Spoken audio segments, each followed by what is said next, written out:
Le Shulchan Aruch dans Siman Tao Lamed Bet Saif Aleph, il dit qu'un homme, quand il fait la bracha sur la bdichat hametz, il devra faire attention de ne pas parler entre la bracha et la bdichat. Ça veut dire quoi? Ça veut dire que dès que j'ai fait la bracha, je dois commencer tout de suite la bdichat hametz. Je n'ai pas le droit de parler. Alors, si j'ai parlé mahadin, les kuli alma, je dois refaire la bracha. Si j'ai parlé de quelque chose qui n'a rien à voir avec la bdichat hametz, la bracha que j'ai fait, elle ne peut pas s'accrocher à la bdira puisque je ne l'ai pas commencé. Donc, il n'y a pas de safer brachot. Il faut refaire la bracha. Le Shulchan Aruch il termine. Et c'est bien de ne pas parler pendant toute la durée de la bdira. Ça veut dire jusqu'à que je termine complètement. Pourquoi? Parce que le Shulchan Aruch il dit, si jamais je commence à parler, à ce moment-là, ma pensée elle sera détournée. Je ne mettrai pas complètement toute ma concentration sur la bdichat hametz, et donc je risque de mal faire bdichat. Maintenant, ma'adin, si j'ai quand même parlé, il y a le téléphone qui a sonné, surtout aujourd'hui qu'on a tous un portable, et j'ai répondu, et j'ai parlé de quelque chose qui n'a rien à voir avec la bdichat hametz. Est-ce que je refais la bracha ou pas? Alors il faut savoir que dans les rishonim, déjà c'est une mahloket.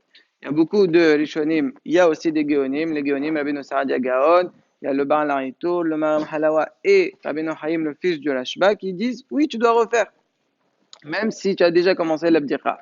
Sur quoi ils se basent? Ils ont deux preuves. Ils disent voilà les tfilin. Quelqu'un qui fait la bracha sur tfilin sheliad, il a mis tfilin sheliad. Il a parlé entre tfilin sheliad et tfilin shel rosh, quelque chose qui n'a rien à voir avec les tfilin. Il doit refaire la bracha. Là aussi, ils ont aussi une preuve avec les rofot. Si quelqu'un il fait la shahita, là d'accord rofot, quelqu'un qui fait la shahita, il fait une bracha. Et il avait, on va dire, une quarantaine de rofot à faire. S'il en a fait 20, il a parlé, quand il refait le 21e et le suivant, il doit refaire la bracha. Donc la même chose ici. Par contre, le Rif et le Ran, ils disent non. Si j'ai déjà commencé, je ne refais pas la bracha.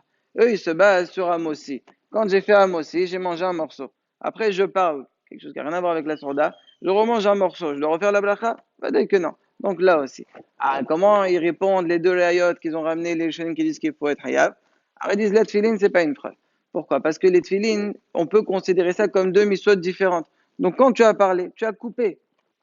Par contre, ici, l'abdira, c'est une même miswa. Du début jusqu'à la fin, toutes les pièces de la maison, c'est la même miswa. Donc, même si tu as parlé, tu ne refais pas. Et comment tu repousses la réponse de leur faute? Leur faute, c'est la même, la shrita, c'est la même miswa. A fait le achi.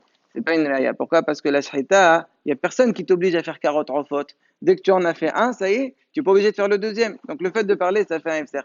Mais là, j'ai un hayouf de faire toute la maison. Donc, même si j'ai parlé, c'est pas considéré qu'un ifser pour m'obliger à refaire la bracha. Bien sûr, le khathila, il ne faut pas. C'est différent de aussi parce que là-bas, c'est Birkat Neinin. Ici, c'est Birkat Miswa, il faut que la bracha, elle soit halat sur toute la Miswa. Mais si j'ai parlé, je ne refais pas. Tout ce que je viens de parler, si quelqu'un il parle quelque chose qui n'est pas Mérignana.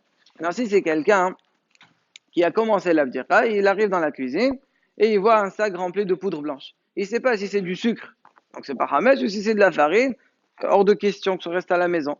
Et alors, il a le choix, soit il goûte, soit il demande à sa femme. Ah, il peut demander. Ça s'appelle Mérignana, il n'y a pas de problème. Étant donné que j'ai commencé. Mais si c'est entre la bracha et l'abdira, même Mérignana, le khathila, il ne faut pas parler.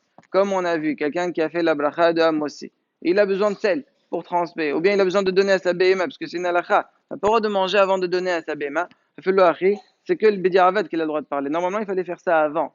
Si tu as parlé, on dit tu recommences pas parce que c'est Mérignana. La même chose ici.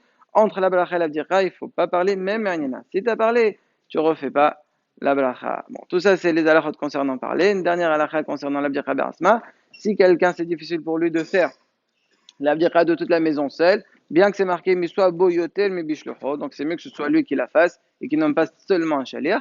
Si lui il participe et il amène sa famille pendant la bracha, il répond amen et chacun il aide un petit peu, il n'y a pas de problème. Shachan dans sa bête, il dit que c'est possible.